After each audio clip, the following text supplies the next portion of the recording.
Hello everyone, your first 30 days as a clinic manager, and what are you going to focus on? If your first few weeks as a clinic manager feels like you're sprinting through a fire you didn't start, you are not alone and you are not failing. If we haven't met, my name is Francesca, but my friends call me Jules. I work with clinic managers who stepped into leadership before they were capable, dependable, and strong, but not because someone handed them a clear leadership roadmap. Today, we're talking about your first 30 days, not the version you imagined, the real one, the one where everything feels urgent, the one where everyone seems to be watching you, the version of you that walk into the clinic and your brain lights up before you even set your bag down. Let me take you back to a week early in my leadership journey. I walked into a clinic on Monday morning with something to prove. I couldn't have admitted that at the time, but I was there. I could feel it in my chest. The phones were ringing before I reached the front desk. The provider was already behind schedule. Now, granted, we start at 6, first patient at 6:30. And one of the medical assistants looked irritated before I even said good morning. The front desk was juggling check-ins, checkouts, calls, and paperwork at the same time. Documentation was not consistent. Billing codes on our encounter form needed to be updated. The air felt tight. Not chaotic, just tight. And when you're a new manager, tight feels like a huge responsibility. My brain immediately started scanning. Why are we doing it this way anyway? I was irritated. That workflow doesn't make sense. This schedule needs adjusting. We can fix that. And we should change this, and we should change that, and we should do it fast. Faster than I realized. When you care deeply about doing well, your brain interprets inefficiency as a threat. Not dramatic threat, but risk. Risk to patient care and to revenue. And when your brain senses risk, it pushes you toward action. You gotta move. Now you adjust, improve this, fix that. I told myself I was being proactive, but underneath that was something more quiet. If I fix this, they'll see I belong there. If I started making changes, I rearranged a part of the schedule, I adjusted the workflow that didn't make sense to me. I redirected tasks, I clarified expectations in real time. Each decision felt very logical to me whose boots are not on the ground, basically. Each adjustment felt small, but by lunchtime, of course, I felt very productive. Late afternoon, I noticed something else. The energy in the clinic had shifted not toward relief, but toward uncertainty. People were asking each other what the new process was. Someone quietly said, I thought we were supposed to do it this way, not that way. No one confronted me, no one argued, but something subtle had changed. Have you been in a situation like that before? There was hesitation where there used to be rhythm. There was pauses where there used to be automatic flow.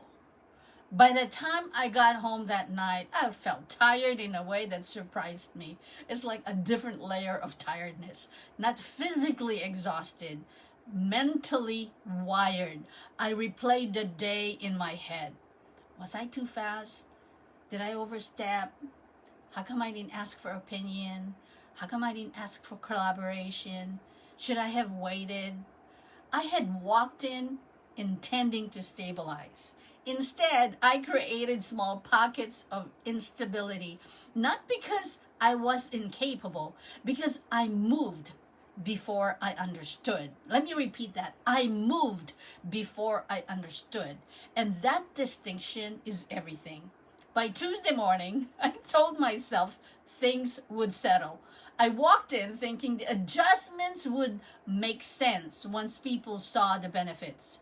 Instead, I started hearing questions like this. Wait, are we still doing this new way? Or they say things like, I didn't know that changed. I mean, like it was for real changed. Or I heard things like, I thought we were keeping the old process. So the tone wasn't confrontational. It was uncertain. And uncertainty spreads quickly in a clinic.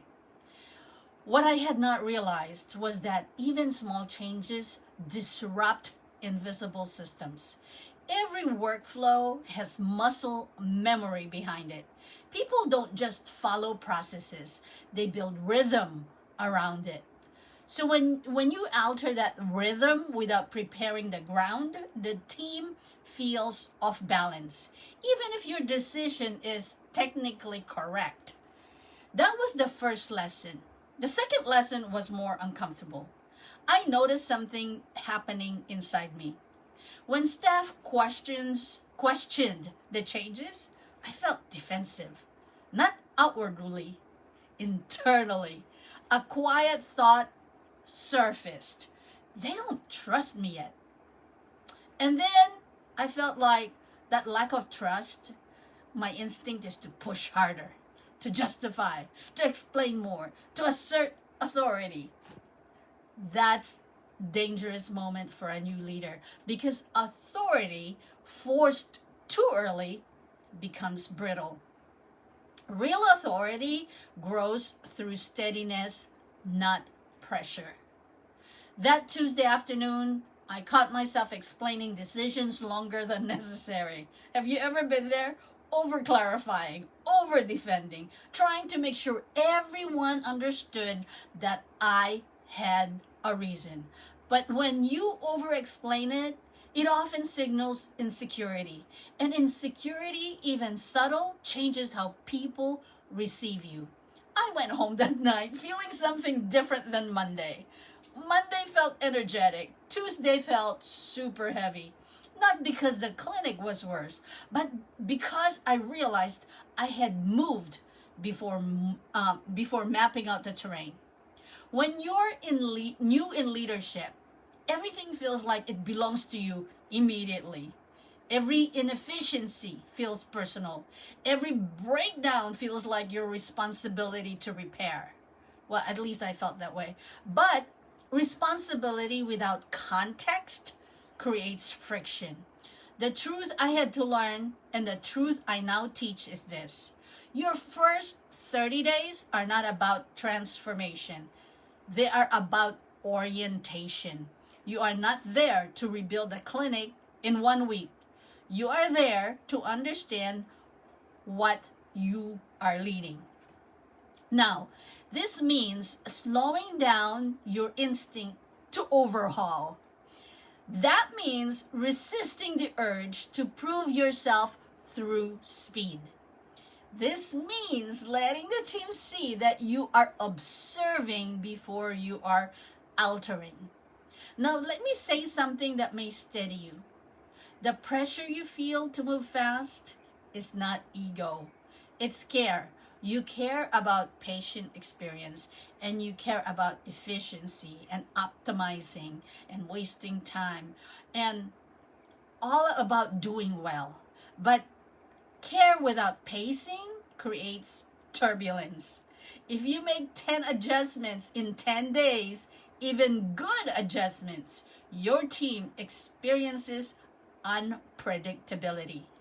And your unpredictability makes people tighten. And when people tighten, they hesitate. And when they hesitate, performance dips. And you feel more urgency. And the cycle feeds itself. That's how new managers unintentionally create the chaos they were trying to solve. So here's the shift. Instead of asking, What can I fix today? Ask, what am I noticing consistently? Instead of reacting to isolated frustrations, track recurring patterns. Instead of redesigning the schedule immediately, watch how it breaks down for several days.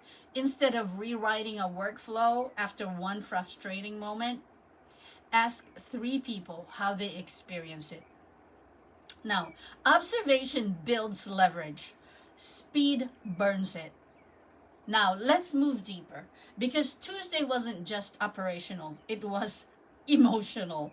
When you step into leadership without formal training, there's often a quiet voice running in the background. And am I actually ready for this? Is the mantra.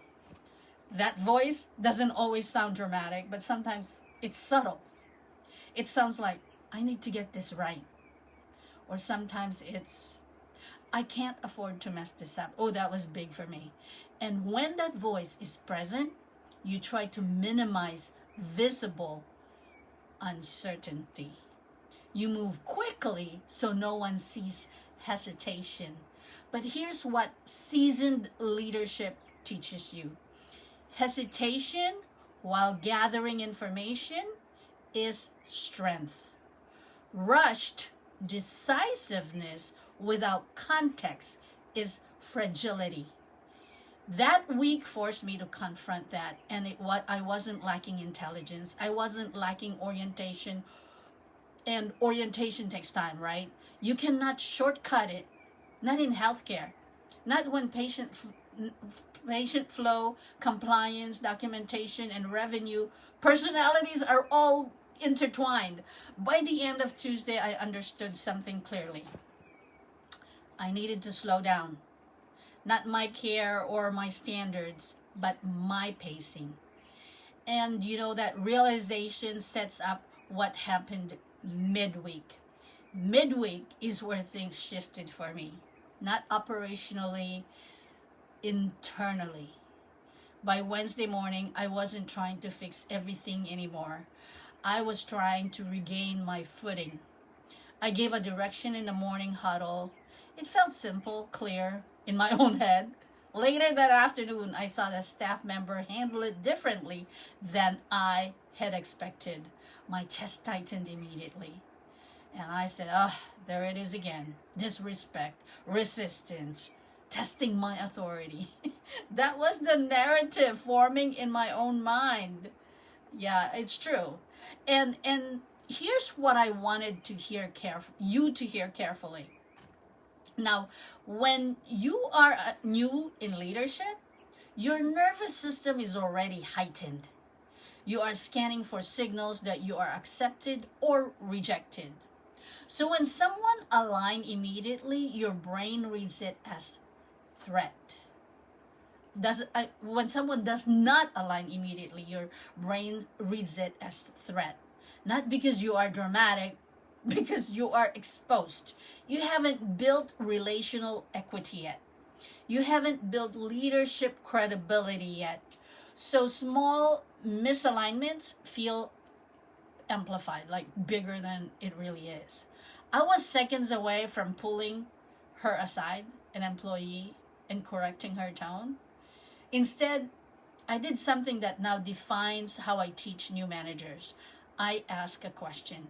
Can you walk me through how you understood the instruction this morning? She answered calmly, and what she said, repeated back, was not what I meant. Not even close. She wasn't dismissing me.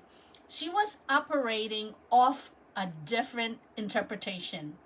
That moment slowed everything down. Now, most tension in a clinic is not rebellion. It's miscommunication. Most frustration is not attitude. It's assumption. And when you correct assumption with confrontation, you create unnecessary damage.